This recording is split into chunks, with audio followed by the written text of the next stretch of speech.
তানিয়া গভীর রাতে ঘুমাচ্ছিল। হঠাৎ তার ফোন বেজে উঠল। রাত ৩টা বাজে। অজানা নম্বর। সে ফোন ধরল। ওপাশে কয়েক সেকেন্ড কোনো শব্দ নেই। তারপর খুব আস্তে একটি মেয়ের কণ্ঠ শোনা গেল। তুমি কি আমার ঘরে আছো? তানিয়া অবাক হয়ে বলল, না, আমি তো আমার নিজের বাড়িতেই আছি। মেয়েটি কাঁপা গলায় বলল, তাহলে আমার বিছানার পাশে দাঁড়িয়ে কে আছে? কল কেটে গেল।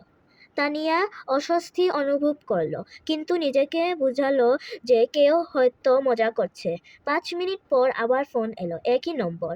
সে ধরতেই মেয়েটি কান্না করতে বলল, ওটা এখন আমার দরজার সামনে দাঁড়িয়ে আছে। আমি ওর পায়ের শব্দ শুনতে পাচ্ছি।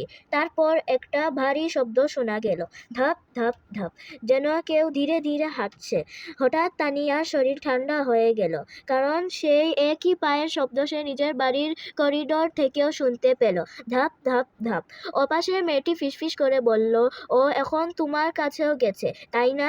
তানিয়া ভয়ে কথা বলতে পারল না। তারপর ফোনের ওপাশে মেয়েটি চিৎকার করল।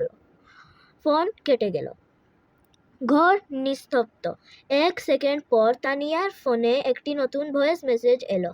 প্রেরক সেই একই নম্বর। সে কাঁপা হাতে মেসেজটি চালু করলো। ভেতরে শুধু একটি কণ্ঠ, ঠিক আর নিজের কণ্ঠ। দরজাটা খুলো, আমি বাইরে দাঁড়িয়ে আছি। তার তখনই ঠক ঠক ঠক, তার ঘরের দরজায় কেউ নক করলো।